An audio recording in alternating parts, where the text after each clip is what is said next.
Hey guys, this is Jack the Nipper Longplay review on the Amstrad CPC from Gremlin Graphics, and from about 1986. And this was one of the very first games I got on the Amstrad. I remember, I think my parents bought me this for not long after getting the machine. Actually, it was one of the very first games, and I just loved the box art there. And my parents were, I think they were kind of cool with me getting this game, even though it's you're playing the role of a baby who's trying to be as naughty as possible. You're not actually killing anything and shooting things and blowing things up with blood and guts and stuff. So yeah, and I have many happy memories playing this game, even though I was quite rubbish at it. Okay, Gremlin Graphics, great company in the mid to late 80s. Programmers Greg Holmes and Pete Harrap. Greg did a lot of great Amstrad games for Gremlin. Pete less so, but Pete went on to bigger acclaim. I think he was one of the founding people of Chrysalis Software. Chrysalis, who did many conversions and like Man United Europe. I think that's one of their biggest games. It's a great article on Chrysalis Software in last month's Retro Gamer. And I like that. Come on, play the game. You're not a wimp, are you? Anyway, let's start this up. And there you are. You play the role of little Jack the Nipper there. He's a very naughty little baby. First, we need to get up there and get our pea shooter. And this is like your primary weapon throughout the game. As you can see there, you can shoot peas out. In this first screen, you can destroy those two little alien toy things, and you can destroy this ghost in the screen. And as you can see there, guys, maybe you see the naughtiometer at the bottom of the screen slowly increasing, and that will increase the more times you shoot your characters in the game and break stuff and do naughty things. For example, we've gone in the china shop there and we can smash the plates. The pea shooter will only give you, I think, a maximum of like sort of 20 naughty points before it's not used anymore. And there was a couple of plates on the top shelf there that we can drop and smash, but we'll leave that till a little bit later. Yeah, you've got to avoid all the characters in the game. The more you touch characters, your rashometer there, the top sort of right of the status bar, will increase. Basically, that's you being spanked for being naughty. And of course, you get 5 lives in the game. And I'm going to be pretty much using nearly all my lives. When you do something exceptionally naughty, then a character will chase after you and home in on you, and you end up getting quite a bit of nappy rash if you're not careful. The first thing we're doing here, we've just picked up a battery from the police station, which we're carrying. We can carry 2 objects at a time, and we can use the battery in this computer shop here. What you need to do is go over to where that what looks like a mirror,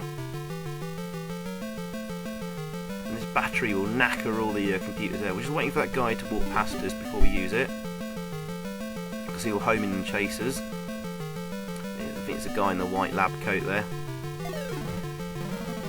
Sorry, I could be arse waiting. So there you go, we've just destroyed all the computers in the computer shop, and our naughtiometer has just increased.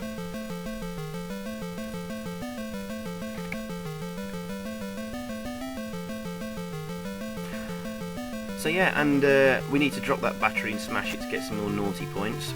Essentially, all the objects, once used, you need to drop and smash them if you want to get the 100% naughtiometer. But don't drop the smash the pea shooter. The key we'll find later on, and the horn, because you'll need to use them several times, but they're the only objects that you'll need to use more than once, so you don't want to drop and break them. You can drop items wherever you want and they will stay where you place them, which is quite handy.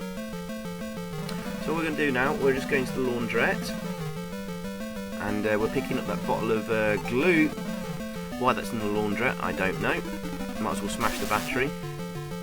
But it looks like your mum there, she's homing in on me, so we need to get out there really quickly. And we're going to take this glue to think it's the false teeth factory, which we'll use to like glue all the teeth together on the conveyor belt. Now there's quite a lot of locations in the game. Obviously you can see it's a single screen affair. I think there's it's probably nearly 50 screens. And there's alleyways and stuff you can link between them. They get a little bit confusing as to where you're going. Oh, here's the teeth. You need to jump on the conveyor belt. There you go. And all the teeth are glued together. Sorry, I don't get to see much of that action there. I mean, we need to jump off that conveyor belt really quickly and get out of there. Well, as you can see, all the teeth are now glued together and screwed. But thankfully he's not chasing after us anymore. But we just wanted to smash that glue bottle to get some extra points.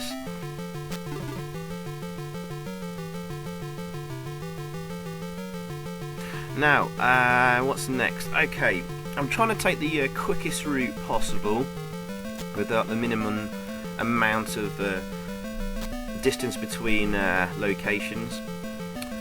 So we're going to the, I think we're going to the police station and prison next to pick up a weight, which we'll use in the sock factory to squash all the socks coming off the conveyor belt.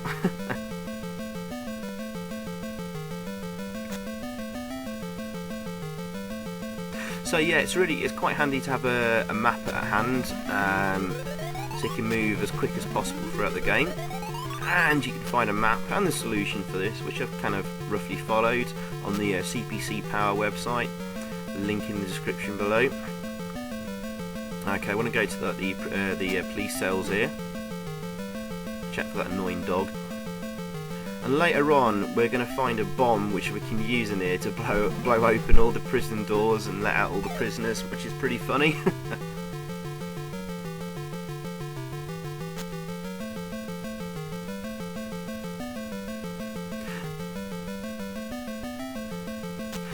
Now the graphics and stuff. Okay, it's Mode 1 graphics, which for those of you who don't know the Amstrad, it basically means 4-colour graphics, but at a higher pixel resolution, i.e. smaller pixels, so you can have more detailed sort of sprites and backgrounds, but less colour. But I think they've wisely used it here, because we get some really nice detailed sprites. Although they only tend to have like basically 2 frames of animation. They're really well done though. It does look and feel like a comic strip you're playing. It's kind of like a bit like the Beano and Dennis the Menace, I suppose, or something. So very cleverly Gremlin Graphics played into this sort of comic book feel. Obviously they were far more, like the Beano and stuff and Dandy were far more popular back in the 80s. There you go. Just destroyed the sock factory. As you can see there, the weights broke the machine. Most of the puzzles are quite logical, i.e. objects and where they need to be used. A couple of them aren't, which took me a bit of a time to work out. But yeah, like I was saying, cleverly playing into the comic book theme. I think you can smash that flower, but don't worry about that. And they've pulled it off really well. It's certainly all the sprites are very funny and comical looking, and because you're being naughty, you can do naughty things.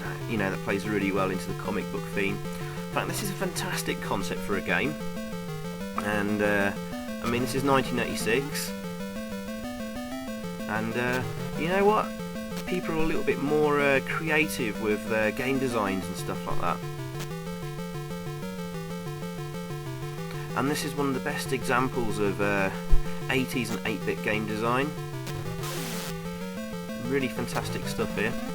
Oh, sorry, yeah, we picked up the weed killer from the gardening shop. I'm going to go to Dad's garden and kill all these flowers. Haha, screw you, Dad. And, okay, we can quickly get some more naughtiometer points here on the next screen, because beyond that ghost at the top there is a fertilizer bag, and if we pick that up and drop it on the next screen, then loads of weeds grow instead of flowers. to further piss off Dad. Hey, there you go. And shoot him with the pea shooter for a bit of a laugh. Although I don't think I'm getting any more points now for smashing things with the pea shooter. That's pretty much outlived its usefulness, apart from getting rid of a few ghosts and other creatures on certain screens just to make things a bit easier. So you might as well hold on to it. That's the back of your house, I believe, and that'll take you into a section of the house you can't get to from the front. Just remember when going there, you'll walk around to the front of the house after coming out the front door. Okay, so we've got the key there. That'll be used, it's like a radiator key, I think. It's used to open the radiators to get into the, I don't know, ventilation systems of the buildings. There you go. Very carefully pick up that disc. You don't want to go through there just yet. Let's get that disc from behind there. And that we can actually go through there to sort of like a slightly different arcadey platformy section, just to, which nicely breaks up things. We'll show you that later. Now I think that disc has got like a virus on there or something like that, and we need to take it to the I think it's the technology centre. Sorry, technology research lab, and that will knacker all the supercomputers in there.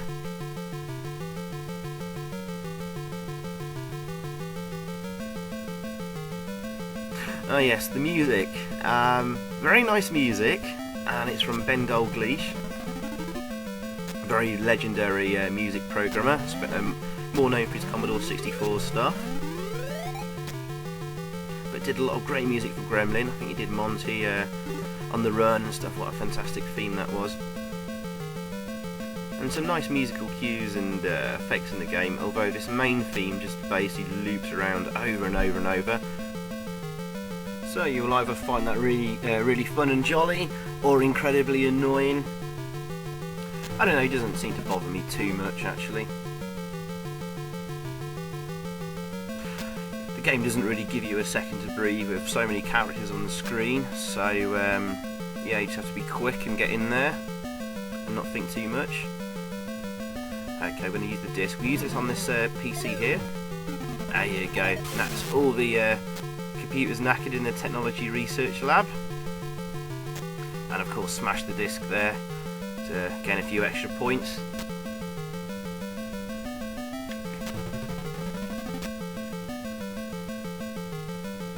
Right, where are we going to now? I think we're going into the, if I remember correctly, I think we're going into the bank. We're going to jump through the hidden passage behind the radiator, which moves when you get the key.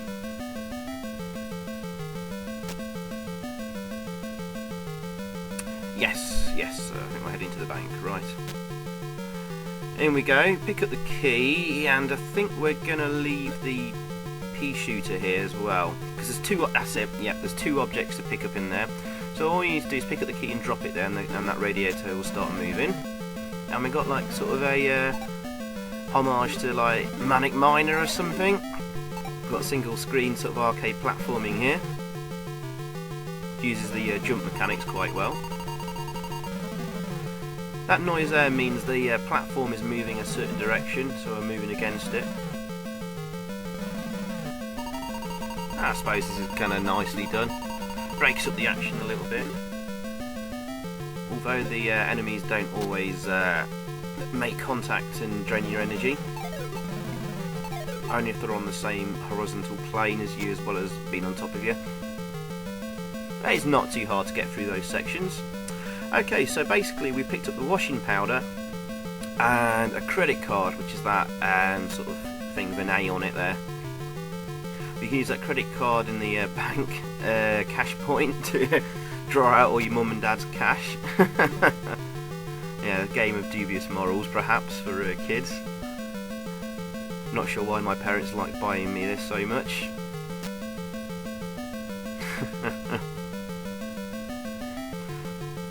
I suppose it's one of the few games where you're not actually killing people and blowing their guts out.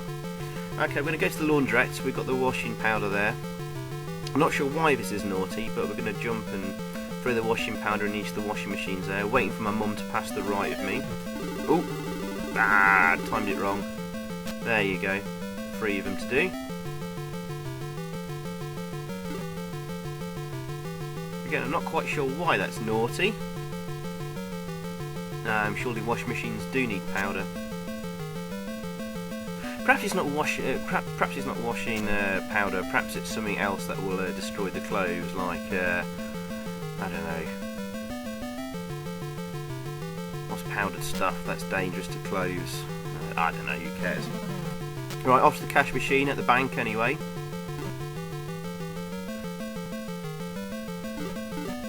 Sorry, that's me divvying around there, looking at the map I've got. Yeah, just go to the right here after the alleyway. Find the next alleyway to jump between the sections. Bizarrely, we sort of jump into the garden and graveyard. I think this is the allotments actually. But it does lead to the back of your house, and then eventually to the bank and play school here.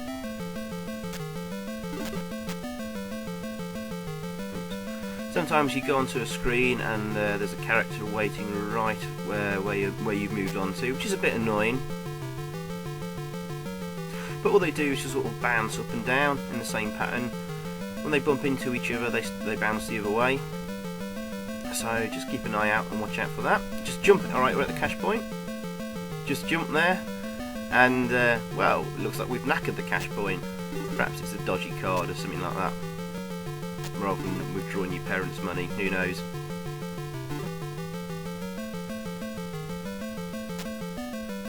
Okay, into the play school we go. I think we might as well drop the items here, although your mum's not too happy. I'm going to pick up the potty there, and we're going to use that in the china shop. To really piss off the owner of the china shop, because that's full of shit and piss probably. And remember, there's a cat there by the fireplace. Make a note of that, remember that for later, because we'll be coming back to do something rather nasty to the cat, the poor thing.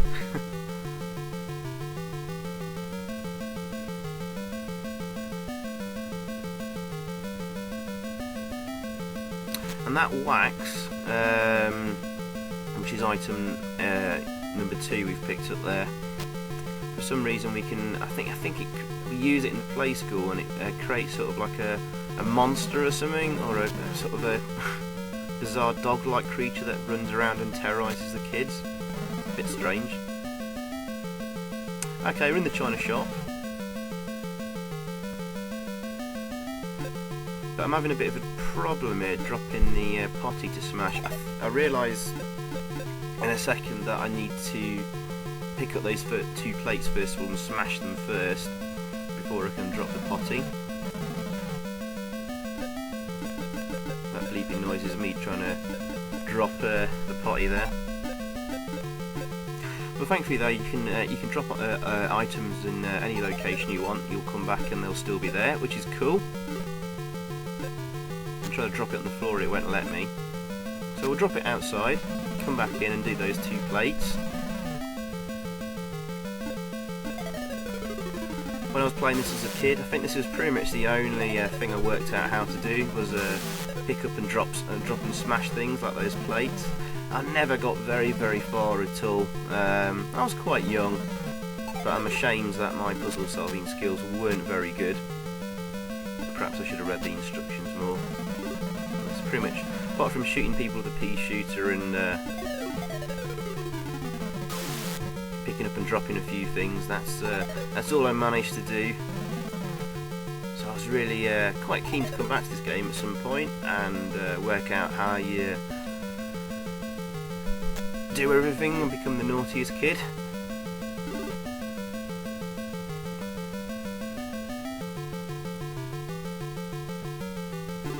So I'm losing my concentration there. I was just checking the map again, I think, and where I need to go next.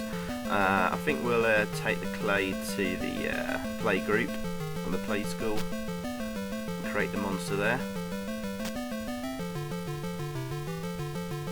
And we're not far off the end really, guys. Well, we got about maybe 10 minutes left. And we're on about, I don't know, 65 on the naughtiometer there. I've always wanted to finish this game, so I'm really quite proud and happy I've done it. Though to be honest though, it's not really that hard. Most things are logical. There's a couple that aren't, like for example this clay thing, like why would you well, first of all, what is it? It doesn't look like anything. It looks like a pile of doggy doo, to be honest with you. Perhaps it is. And yeah, you just drop it in here. And it creates that sort of dog that runs about, that strange dog creature. Oh, there you go. I don't think I'd ever have worked that out. Well, I suppose if you realise it was clay, you would take clay, you know, to the play school, use it there, even though you found it on the next screen. But the rest of the stuff is pretty self-explanatory. It's one of a confusing item. Can't remember what that was now.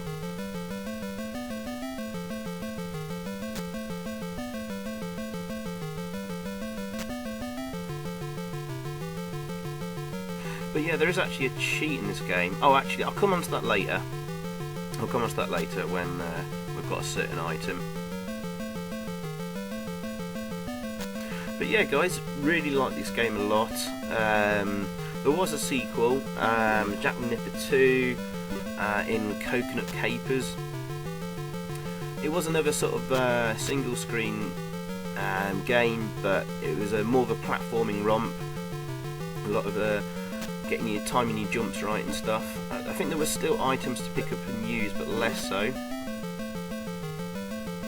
But it wasn't as fun. It's more of a standard platforming game, really. It was really large game as well. Quite difficult. Some of the timings of your jumps and stuff had to be really spot on. I did like it. There's some really nice parts to that game, but I found it too tough. I may take a look at it. I may take a look and see if I can do a long play of it, but I fear it may just be well, if it's as tough as I remember it, I might not be asked to make yeah, I don't think I can be asked to do it, but I'll have a look at it and see if I can find a map that will help me out, perhaps. So yeah, we've got the key. We can to that radiator we use in the bank. It also does the same thing in the museum, and useful as sort of a walking point. This will take me to an area you can't normally get to. Oh, I'm trying to destroy that item there. Definitely got any naughty points for that though. Cool. There's a statue there we can pick up and drop. We'll do that later on. Drop the key there, and into here we go. And we've got another sort of arcadey platformy section. A little bit harder to do the jumps this time. Need to be right on the edge. And a couple of these, and there's a top jump there. That last jump across that big gap there, that's quite a tough one to do. You'll see why shortly. No, I think I'll do it in one go. Oh, I bumped it up there. Sorry, guys.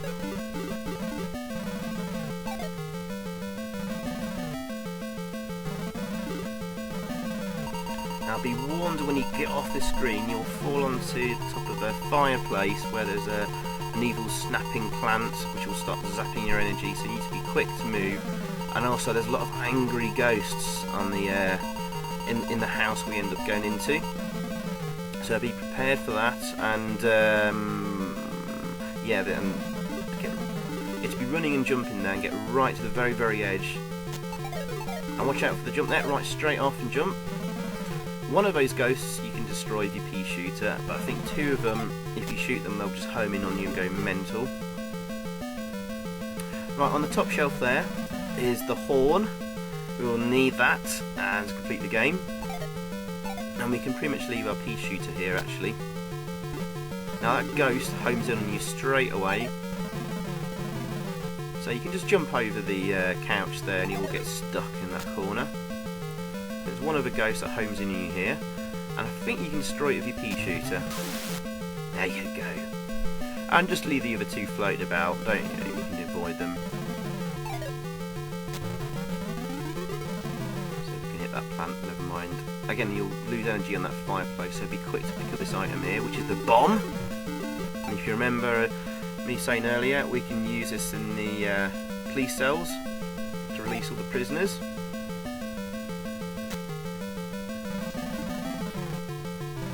I think you might be able to pea shoot that ghost, but I wasn't going to take any risk. Okay, as you can see, he follows you constantly. I was hoping you might get stuck behind that chest of drawers, just behind. Oh, no, no. But I screwed it up. Damn it. We'll just make a run for it very quickly. Okay, well, we can drop the pea shooter here. And pick up the horn there on the top shelf. I don't think you can pick up those balls and drop them for points.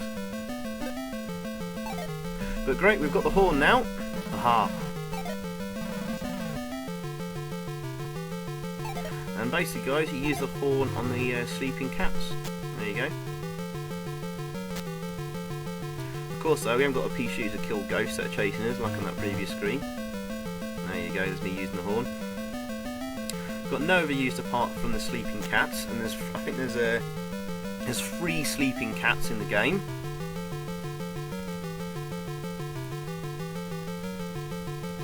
I think I'm just trying to remember where the nearest one is. I think actually it's in there, through the back door of our house actually. Yes, I think we go through here. Oh yes, there's an area of the house that we don't normally get to, apart from through the back door. Oh yes, and there's 2 plates to smash here, that's quite important.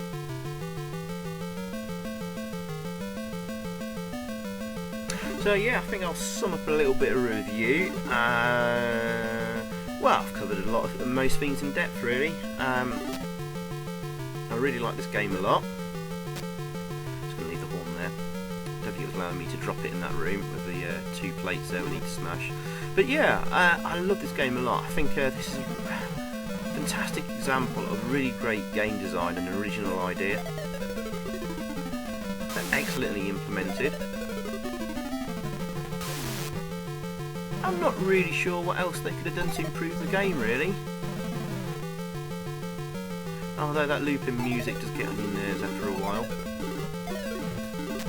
Oh, only got 1 life left now, so I've got to be really careful. So yeah, I like this a lot. I think this is fantastic for 1986.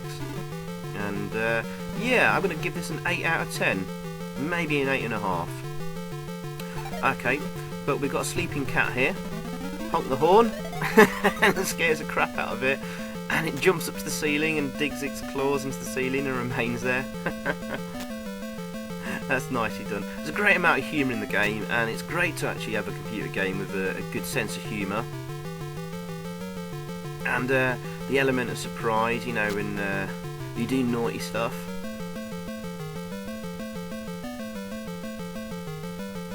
So yeah, really, really well thought out and planned as well, and just very, very well programmed.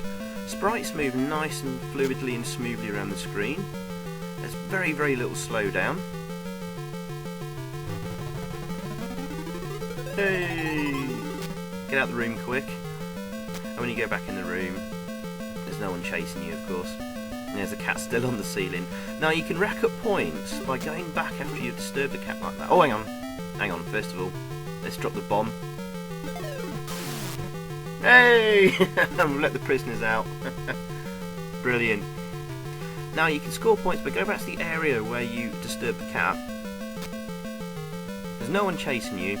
I've not done it here, but you can just basically honk the horn still at the cat while it's on the ceiling, and your naughtiometer just increases and increases. So that's the cheat. If you want to complete the game quickly, get the horn, take it to like the police station there, and just rack up your score. So that's a little minor bug, or a cheat.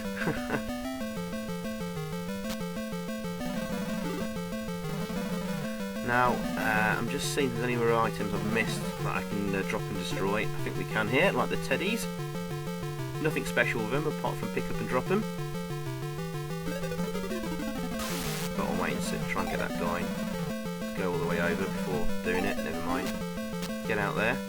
Go back in. I think there's one more there. To the right. I think the only way we can get to it is jumping on there. There we go. Right. So very close to completing this now, guys. I think we've got one of a cat, and then just smash the remaining items we haven't smashed yet.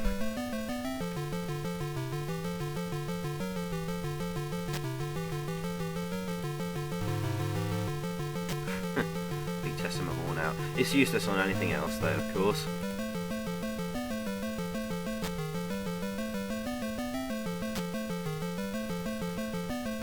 I think we just need to find the last cat. I think, oh yes, of course, it was in the play school. I think on the first screen.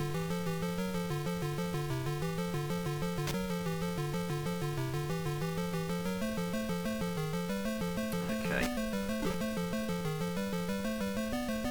Yeah, I think I'm going to give this actually 8.5 out of 10. Yeah, 8.5, I reckon. I like this a lot. Not to everyone's taste though, but there you go. And here's the last cat. Just checking we can't drop those balls and pick them up. Nope.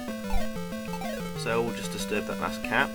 I think that guy in the glasses will chase after us. So hopefully we'll just try and wait till he's over to the far left of the screen, so it gives us a bit of room to jump out. If not, we can always jump on that countertop. And, well, just get out there quick then. There you go, and I think we're about done. Just got that statue or bust in the museum to smash. Oh, and that, what looks like a dummy. Don't know why that's in the museum. Get out there quick. And we've nearly done it, guys.